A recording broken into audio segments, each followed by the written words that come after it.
Hello, hi, നമസ്കാരം. ഞാനിത് അനൂപാണ്. എവർക്കും ഹൃദയപൂർവ്വം ഗുലുമാലിലേക്ക് സ്വാഗതം. ഇന്ന് നമ്മൾ ഗുലുമാലിൽ പ്രാങ്ക് കൊടുക്കാൻ പോകുന്നത് 2007 ഐഡിയ സ്റ്റാർസുകളിലൂടെ മലയാളി സംഗീത ലോകത്തിലേക്ക് കടന്നു വന്ന ഒരു നല്ല കലാകാരിയാണ്, നല്ല ഗായികയാണ് ഗായത്രി സുരേഷ്. ഗായത്രി ഇപ്പോൾ സ്വന്തമായി ഒരുപാട് സിനിമകൾക്ക് സംഗീതം നിർവഹിക്കുന്നുമുണ്ട്. ഗായത്രിക്ക് ഇന്നൊരു ചെറിയ പ്രാങ്ക് കൊടുക്കാൻ പോവുകയാണ്. അത് കൊടുക്കുവാൻ വേണ്ടി നമ്മളെ സമീപിച്ചിരിക്കുന്നത് ഗായത്രിയുടെ അടുത്ത സുഹൃത്തും എഴുത്തുകാരിയുമായിട്ടുള്ള ശൈലയാണ്. ഇന്നത്തെ പ്രാങ്കിൻ്റെ വിഷയം എന്ന് പറയുന്നത് ഒരു സാഹിത്യകാരൻ, ഒരുപാട് പുസ്തകങ്ങൾ എഴുതിയിട്ടുള്ള ഒരു സാഹിത്യകാരൻ ഒരു സിനിമ സംവിധാനം ചെയ്യാൻ പോവുകയാണ്. അദ്ദേഹം ആ സിനിമയ്ക്ക് മ്യൂസിക് ചെയ്യാൻ വേണ്ടിയിട്ട് ഗായത്രി വിളിക്കുകയാണ്. കാണാം.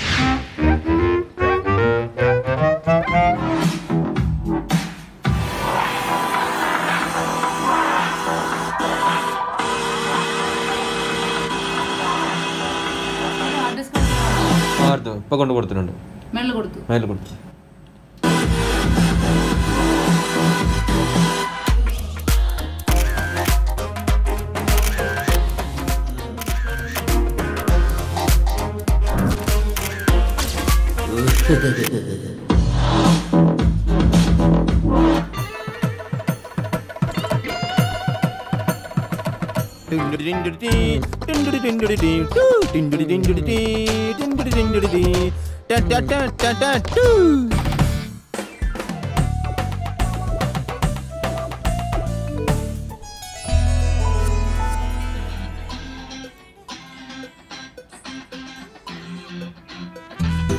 Hello hello hello hello hello നമസ്കാരം. ഹലോ, ആരാണ്? നമസ്കാരം, ഗായത്രി അല്ലേ? അതെ. ഗായത്രി തിരക്കിലാണോ? വർക്കിലാണ്, പക്ഷെ കുഴപ്പമില്ല, പറഞ്ഞോളൂ. ഗായത്രി, എന്റെ പേര് സജി ഓദറയാണ്. എഴുത്തുകാരനാണ്, സാഹിത്യകാരനാണ്. നമസ്കാരം. നമസ്കാരം. നമ്മുടെ ശൈല തോമസ് പറഞ്ഞിട്ട് വിളിക്കുകയാണ്. ശൈലജ ചേച്ചി പറഞ്ഞിരുന്നു. എന്തൊക്കെയുണ്ട്, സുഖമായിട്ടിരിക്കുന്നോ? കുഴപ്പമില്ല, നന്നായി പോകുന്നു. കുഴപ്പമില്ല. വളരെ സന്തോഷം. ഇത് കേൾക്കുമ്പോൾ തന്നെ നമുക്കൊരു വലിയ സന്തോഷമാണ്. അവിടെയും സുഖമല്ലേ? വളരെ സുഖം. കഴിഞ്ഞ ദിവസം അങ്കിള് കിണറ്റി വീണ് മരിച്ചുപോയി. അതിലൊരു സന്തോഷം. ഞങ്ങളിങ്ങനെ നമ്മൾ ദുഃഖിച്ചിരുന്നിട്ട് കാര്യമില്ലല്ലോ മോളെ.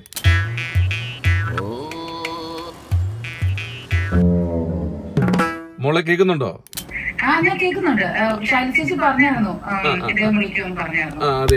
അപ്പൊ ഈ അടുത്ത സമയത്ത് ഒരു പരിപാടി ഇല്ലാതെ ഇങ്ങനെ ഇരുന്നപ്പോ അങ്കിൾ കാൽ വഴുതി കിണറ്റിലേക്ക് സ്തംഭിച്ചിരുന്നു, ഒരു ഭീംകാര ശബ്ദത്തിൽ. അപ്പോ അതിനുശേഷം പിന്നെ അടിയന്തരം പരിപാടി, ചടങ്ങുകളെ അങ്ങനെ ഓട്ടമായിരുന്നു. അങ്ങനെ നല്ല തിരക്കായിരുന്നു. സത്യം പറഞ്ഞ ബോറടിയില്ലായിരുന്നു.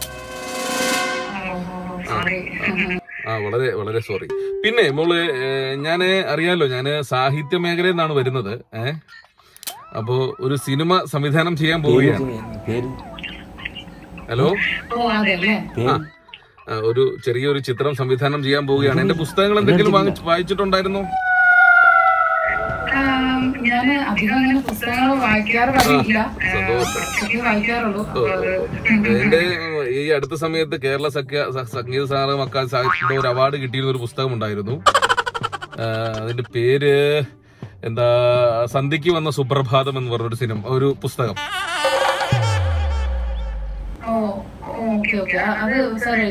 അത് ഞാൻ എഴുതിയാണ്. എന്റെ ഒരുപാട് നോവലുകൾ വളരെ പ്രശസ്തമാണ്. ഉച്ചയൂണിന് പിസ്സ എന്ന് പറഞ്ഞൊരു വലിയ നോവല് വലിയ ഹിറ്റാണ്. അങ്ങനെ ഒരുപാട് ബ്രേക്ക്ഫാസ്റ്റ്, ഒരു മോഡേൺ സംഭവം ഞാൻ ചെയ്തിട്ടുണ്ടേ.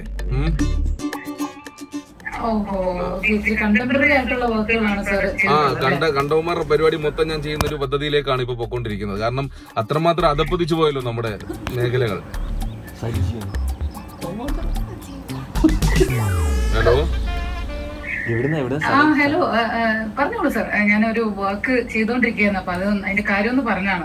എന്റെ സിനിമ ചെയ്യാൻ താല്പര്യം ഉണ്ടെങ്കിൽ താല്പര്യത്തിലേക്ക് തുറന്നു പറയണം കേട്ടോ. ഞാനൊരു വളരെ ഈ പറയുന്ന കണ്ടമ്പളതിന്റെ വാക്ക് എന്താ കറക്റ്റ്? കണ്ടംപററി ആയിട്ടുള്ള വർക്ക്സ് സാർ ചെയ്തിട്ടുണ്ടെന്നാണ് ഞാൻ ഉദ്ദേശിച്ചത്. അത് ആ സാധനം ഉണ്ടല്ലോ, അത് ആ ഒരു പരിപാടിയിലാണ് ഞാനിപ്പോ നിൽക്കുന്നത്. ഓദറ സജി എന്ന് ചോദിച്ചാൽ എല്ലാവർക്കും അറിയാം കേട്ടോ. അത്യാവശ്യം ബുക്കുകളൊക്കെ എഴുതുന്ന ആളാണ്. അതെ അല്ലേ. അപ്പൊ ഞാനൊരു ഞാനങ്ങനെ അധികം വായിക്കാറൊന്നും ഇല്ലാത്തോണ്ട് എനിക്ക് അറിയാത്തതാണോ, ക്ഷമിക്കണം. ശരി ശരി ശരി. മോളുടെ പാട്ട് ഞാൻ ഐഡിയ സ്റ്റാർ സിംഗർ മുതൽ കേൾക്കുകയാണ് കേട്ടോ. ഇതുവരെ ഞാൻ അതിന്റെ അർത്ഥം മനസ്സിലാക്കിയിട്ടില്ല. അത്രമാത്രം ആഴത്തിലാണ് മോളുടെ സോങ്ങുകളുടെ ഒരു തലം. എന്ത് പറ്റി? ഇല്ലില്ല, ഒന്നുമില്ല. സാർ പറയൂ. അപ്പൊ ഇപ്പൊ സാറ് സിനിമ ചെയ്യുവാണോ? ഒരു സിനിമ എന്റെ തന്നെ ഒരു എഴുത്താണ്. കുളിരിന്റെ ദുർഗന്ധം എന്നാണ് സിനിമയുടെ പേര്.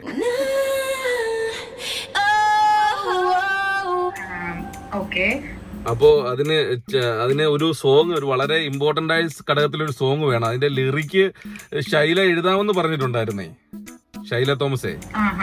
അപ്പൊ അത്യാവശ്യം അപ്പൊ ഞാൻ ഈ സാഹിത്യപരമായി ചിന്തിക്കുമ്പോൾ അതിന്റെ ചില പ്രാന്തപ്രദേശങ്ങളുടെ ഉൾക്കടപരമായ കാര്യങ്ങളോട് സഞ്ചരിച്ചു പോകും, സ്വാഭാവികമാണല്ലോ.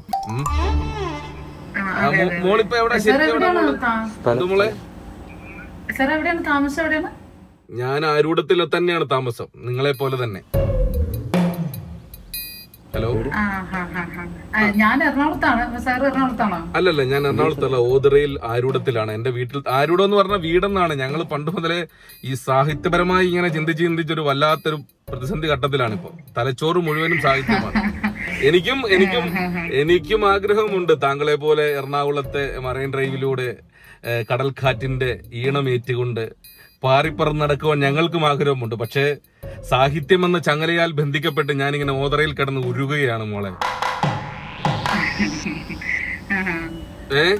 പക്ഷെ ഇത്തരം സാഹിത്യങ്ങളൊക്കെ ചിന്തിക്കാൻ സാധിക്കുന്നതും എഴുതാൻ സാധിക്കുന്നതും വലിയൊരു കാര്യമാണല്ലോ. അയ്യോ, വലിയ കാര്യമാണോന്നോ? കാരണം വെച്ചാൽ അത്രമാത്രം ചിന്തകളിലൂടെ കടന്നു പോകുമ്പോൾ നമുക്ക് സാംസ്കാരികപരമായി പല പല പല ബോധോദയങ്ങൾ ഉണ്ടാകപ്പെടുന്നുണ്ട്.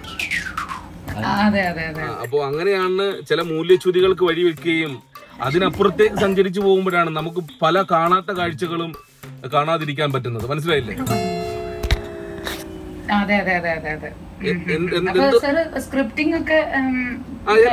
എല്ലാം പേപ്പറിൽ തന്നെയാണ് എല്ലാ പരിപാടിയും ചെയ്തുകൊണ്ടിരിക്കുന്നത്. എന്തോ സ്ക്രിപ്റ്റ് കഴിഞ്ഞിരിക്കുവാണോ? അപ്പം അത് ചോദിച്ചാണ്. ഏത് ഏതിന്റെ മോണ ഇപ്പൊ പറഞ്ഞാണ്? ഏത് പടമായിരുന്നു ഞാൻ പറഞ്ഞിരുന്നത്? കുളിരിന്റെ ദുർഗന്ധം. അത് അതിലൊരു പ്രധാനപ്പെട്ട ഒരു വാക്കുണ്ടേ. അപ്പൊ അത് വന്നിട്ട് ഈ കുളിരിന്റെ ദുർഗന്ധത്തില് ചന്ദനത്തിന് എന്താണ് ഇത്ര ദുർഗന്ധം എന്ന് പറയുന്ന ഒരു വരികളുണ്ട്. അതിന്റെ അർത്ഥം വേറൊരു തലത്തിൽ നമ്മൾ ചിന്തിക്കണം, എന്നാലേ മനസ്സിലാകത്തുള്ളൂ. കേട്ടോ മോളെ, കേട്ടോ? സർ പറഞ്ഞോളൂ, ഞാൻ കേൾക്കുന്നുണ്ട്. ചന്ദനത്തിന് എന്താണ് ഇത്ര ദുർഗന്ധം, വെടിയു വാട വെടിയു എന്ന് പറയുന്നിടത്താണ് ആ വരി തീരേണ്ടത്. പക്ഷെ അതിന്റെ ഇടയ്ക്കുള്ള വരികളൊന്നും എനിക്ക് ഒരു പിടുത്തമില്ല. ഞാൻ ശൈലയോട് പറഞ്ഞിട്ടുണ്ട്, ഇത് ഡിസ്കസ് ചെയ്തിട്ടുണ്ട് ഞാൻ. അപ്പൊ ശൈല ചേച്ചി ലിറിക്ക് എഴുതും അല്ലേ? സർ, ഇത് എങ്ങനത്തെ ഒരു സ്റ്റോറിയാണ് സർ, പറയാമോ? മോളാണ് ഇതിനകത്ത് ഒരു 4 സോങ് ഉണ്ട് മോളെ. അപ്പൊ മോളാണ് ഇത് ചെയ്യേണ്ടത്, 4 സോങ്ങും. പിന്നെ ബാക്ക്ഗ്രൗണ്ട് സ്കോറും ഒരു മ്യൂസിക്കും നമുക്ക് വേണം. അപ്പൊ അത് എങ്ങനെയാണ്? മൂക്ക് കഥ മൊത്തം കേട്ടാലാണോ പാട്ട് വരിക, അതോ പാട്ട് കേട്ടാലാണോ കഥ വരിക? എങ്ങനെയാണ്? അങ്ങനെയല്ല, നമ്മൾ ആദ്യം ഒന്ന് കഥയെ കുറിച്ച് ഞാനൊന്ന് അറിയണല്ലോ. നമ്മളൊന്ന് സ്ക്രിപ്റ്റ് കേട്ടതിന് ശേഷമാണല്ലോ നമുക്ക് പൂർണ്ണമായി അതിനെ കുറിച്ചുള്ള ഒരു ചിത്രം മനസ്സിലാവുള്ളൂ. അല്ല, ചിത്രം മനസ്സിലാവണമെങ്കിൽ ചിത്രം തിയേറ്ററിൽ വരണം, എന്നാലല്ലേ നമുക്ക് മനസ്സിലാവത്തുള്ളൂ മോളെ.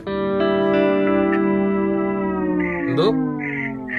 ഇല്ല സർ, ഞാൻ ഉദ്ദേശിച്ചത് നമ്മൾ സ്ക്രിപ്റ്റ് കേട്ട് കഴിയുമ്പോഴാണല്ലോ നമുക്ക് കഥാരൂപം എന്താണെന്നും അതിലെ കഥാപാത്രങ്ങൾ എന്താണെന്നും എങ്ങനത്തെ പാട്ടുകളാണ് വേണ്ടത് അതൊക്കെ നമുക്ക് മനസ്സിലാവുന്ന അന്നേരമാണല്ലോ. അങ്ങനെയല്ലേ പതിവ്? അതെ, അതാണ് പതിവ്. പക്ഷെ ആ പതിവിനെ വിപരീതമായിട്ടാണ് ഞങ്ങളുടെ സാഹിത്യകാരന്മാരുടെ മനസ്സ് സഞ്ചരിച്ചു കൊണ്ടിരിക്കുന്നത്. അത് ചിലപ്പോൾ വിഘടനവാദികളായിക്കാം, ചിലപ്പോൾ സാഹിത്യ നിരൂപകരുടെ മേഖലയിലേക്ക് ഞങ്ങൾ കടന്നു വന്നേക്കാം. പ്രത്യക്ഷമായി നമുക്ക് മനസ്സിലായോ മോളെ? പ്രത്യക്ഷമായി മനസ്സിലായോ? അതെ, മനസ്സിലാക്കണമെങ്കിൽ ഒരുപാട് തലങ്ങളിലൂടെ സഞ്ചരിക്കണം. ഞങ്ങൾ സാഹിത്യകാരന്മാരുടെ ഒരു രീതി തന്നെ അങ്ങനെയാണ്. അപ്പൊ നമുക്ക് ഇതിനകത്തൊരു 4 സോങ് ആണ് വരുന്നത്. അതിലെ ഒരു വലിയ ഭാഗ്യം എന്ന് പറയുന്നത് ഞാനും ചിത്ര ചേച്ചിയുമായിട്ടൊരു 4-5 വർക്കുകൾ ഒന്നിച്ച് ചെയ്തിട്ടുണ്ട് കേട്ടോ. പാടിയിട്ടുണ്ട്. അപ്പൊ ചിത്ര ചേച്ചിയാണ് ഇതിനകത്തൊരു 3 പാട്ടുകൾ പാടാൻ വേണ്ടിട്ട് ഇരിക്കുന്നത്. അത് ഗായത്രിക്ക് എന്തെങ്കിലും ബുദ്ധിമുട്ടുണ്ടാവോ ചിത്ര ചേച്ചി കൊണ്ട് പാടിക്കാൻ? അയ്യോ എന്റെ ഭാഗ്യല്ലേ സർ, ചിത്ര ചേച്ചിയെ പോലത്തെ ലെജൻഡറി ആയിട്ടുള്ള മ്യൂസീഷ്യൻസിനെ ഞാൻ സംഗീതം ചെയ്യുന്ന വർക്ക് പാടിക്കാൻ പറ്റാന്ന് പറഞ്ഞാൽ എനിക്ക് വലിയ ഭാഗ്യമല്ലേ. ചിത്ര ചേച്ചി അറിയാവോ? ആ അറിയാം, ഞങ്ങള് ഷോസിനൊക്കെ കണ്ടിട്ടുണ്ട്. പിന്നെ ഞാൻ ഓതര വന്നിട്ടില്ല. പിന്നെ ചിത്ര ചേച്ചി എങ്ങനെ അറിയാം? കേരളോത്സവത്തിന് മാത്രമേ പാടിയിട്ടുള്ളൂ, പഞ്ചായത്ത് പ്രസിഡന്റ് ചിത്ര ചേച്ചി. അല്ല ഞാൻ കേസ് ചിത്ര ചേച്ചിനെ കുറിച്ചല്ലേ പറഞ്ഞത്? അതേത് ചിത്രം കൂടെ? കേസ് അതറിയില്ല. അയ്യോ ഞാൻ കേസ് കാലിത്തീറ്റാന്ന് മാത്രമേ ഇതുവരെ കേട്ടിട്ടുള്ളൂ. ഇതാരാ മോളെ ഇത്? അല്ല ഓക്കെ സർ പറഞ്ഞോളൂ. ഞാന് അതെ ഞാൻ ചിത്ര ചേച്ചി ഞാനിവിടെ ഒരു അവിടെ പാരടിപ്പാട്ടില്ലേ പഞ്ചായത്ത് ഇലക്ഷന് നിൽക്കുമ്പോ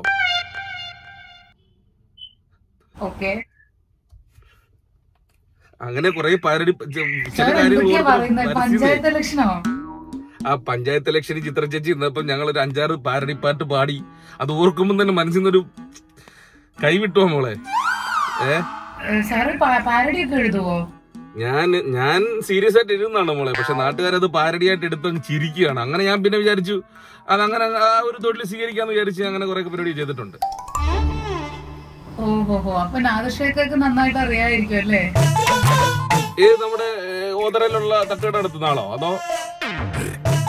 അല്ല അതിന്റെ അപ്പുറത്ത് തയ്യക്കടയുടെ പുറകിലുള്ള നാദൃശ്രക്കാരൻ. ഇത് കളിയാക്കുവാണോ?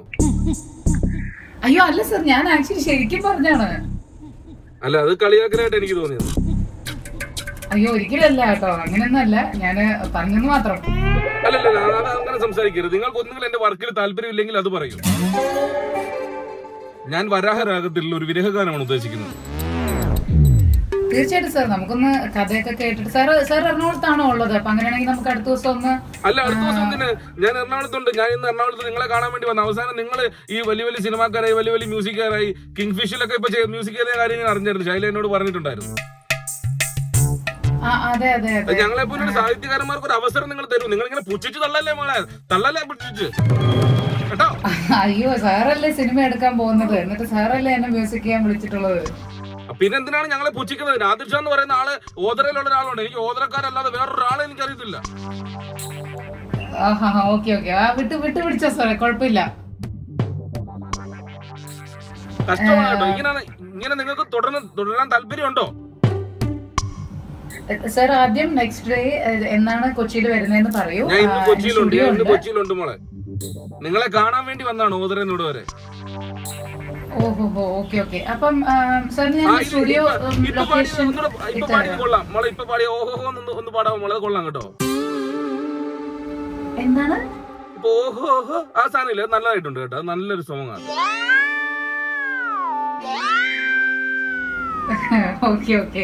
അപ്പൊ സാറിന് പൊതുവെ മെലഡി പാട്ടുകളോടാണോ അതോ അടിപൊളി പാട്ടുകൾ ചെയ്യുന്നതാണോ, എങ്ങനെയാണ് താല്പര്യം? എന്റെ പാട്ടുകളോട് പല താല്പര്യങ്ങളുണ്ട്. സോറി, എന്റെ പാട്ടുകൾക്ക് പല താല്പര്യങ്ങളും ഉണ്ട്. ഒരാളുടെ താല്പര്യങ്ങൾക്ക് എന്റെ പാട്ട് വിട്ടുകൊടുക്കാൻ ഞാൻ തയ്യാറല്ല. അത്രമാത്രം സാംസ്കാരിക ശൂന്യത എനിക്ക് ഇഷ്ടമല്ല. ഓക്കെ സാർ, ഒരു കാര്യം ചെയ്തോളൂ. എപ്പോഴാണ് സ്റ്റുഡിയോയിൽ വരാൻ പറ്റിയ സാർ വന്നോളൂ. നമുക്ക് എന്റെ സ്റ്റുഡിയോ വെണ്ണലയാണ്. അപ്പം സാർ സ്റ്റുഡിയോയിൽ വന്നിട്ട് നമുക്ക് കാര്യങ്ങൾ ഡിസ്കസ് ചെയ്തിട്ട് നമുക്ക് പാട്ടുകൾ ചെയ്യാൻ പറ്റുമോ നമുക്ക് നോക്കാം. എന്ന് വെച്ചാല് സാറിനും എന്റെ പാട്ടുകൾ ഞാൻ ചെയ്തതൊക്കെ കേൾപ്പിക്കാം. ഞാനും കഥ കേട്ടിട്ട് നമുക്ക് രണ്ടുപേർക്കും ഓക്കെ ആണെങ്കിൽ നമുക്ക് ചെയ്യാം. ഇല്ല എനിക്ക് അങ്ങനെ താല്പര്യമില്ല. ഇത് ശ്രേയ ഘോഷാലല്ലേ ഇത് മോളെ? എന്താണ്? ശ്രേയ ഘോഷാലല്ലേ ഇത്? ഹലോ സർ, ആരെയാണ് വിളിച്ചിട്ടുള്ളത്? ശ്രേയ ഘോഷാൽ. ഹലോ ശ്രേയ ഘോഷാൽ.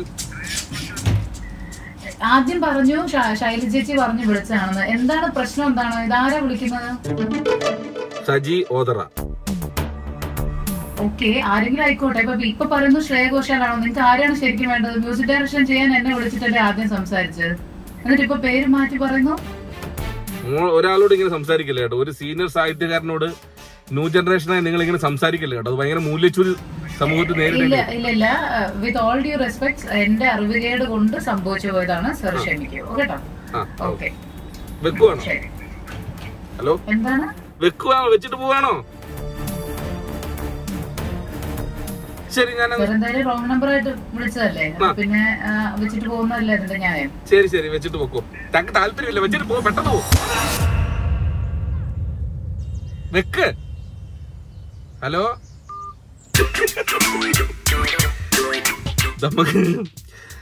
നമുക്ക് ഗായത്രിയുടെ സ്റ്റുഡിയോയിലോട്ട് നമുക്ക് പോവാം. ഗായത്രി സ്റ്റുഡിയോയിലുണ്ടെന്ന് എനിക്ക് കൃത്യമായിട്ട് അറിയാം.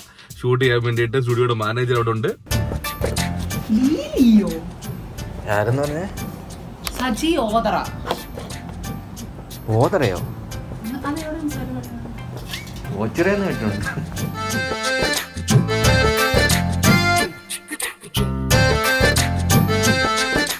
ആദ്യം പറഞ്ഞു മ്യൂസിക് ചെയ്യണം, പക്ഷെ ആക്ച്വലി നല്ല എന്തൊക്കെയോ ലാംഗ്വേജ് ഒക്കെ പറഞ്ഞു കേട്ടോ. വലിയ കടിച്ചാ പൊട്ടാത്ത അർദ്ധഗർഭമായ വാക്കൊക്കെ പുള്ളി പറഞ്ഞു. പക്ഷെ എന്താണ് കുളിരിന്റെ ദുർഗന്ധം. പുള്ളിയുടെ ഓക്കെ, പുള്ളിയുടെ വർക്ക് വലുതാണ്, ഞാൻ അതിനെ റെസ്പെക്ട് ചെയ്യുന്നു. പക്ഷെ ഈ പറഞ്ഞ പോലെ ആദ്യം ചോദിച്ചു ഗായത്രി സുരേഷ് അല്ലേ, ശൈല ചേച്ചി പറഞ്ഞിട്ട് വിളിച്ചാണെന്നൊക്കെ പറഞ്ഞു. അവസാനം ശ്രേയ ഘോഷാലല്ലേ എന്നൊക്കെ ചോദിക്കും. ഞാനൊന്ന് ശൈല ചേച്ചിയെ വിളിക്കട്ടെ ആദ്യം, എന്നിട്ടാണ് കാര്യങ്ങൾ പിടികിട്ടുള്ളൂ.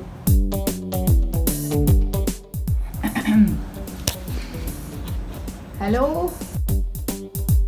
അതെ സജി ഓതറ. സജി ഓതറ അദ്ദേഹം വിളിച്ചിരുന്നു. ലീലി എന്നാണ് കേട്ടോ ട്രൂ കോളറിൽ വരുന്നത്. ലീലിയോ? ആ, ലീലയായിരിക്കുമോ?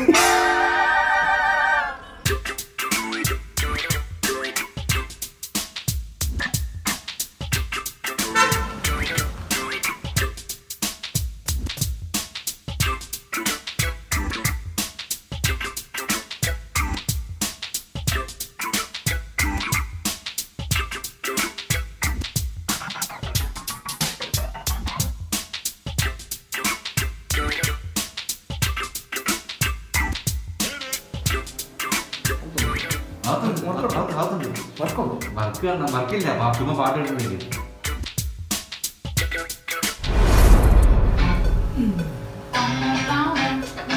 സജിയോദരയാണ്.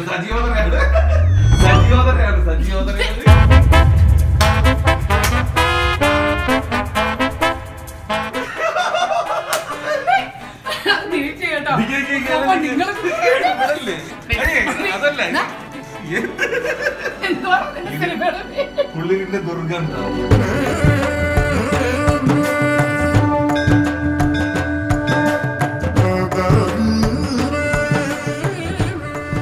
എല്ലാരും കൂടെ അറിഞ്ഞോണ്ട് എന്നെ കടുവറ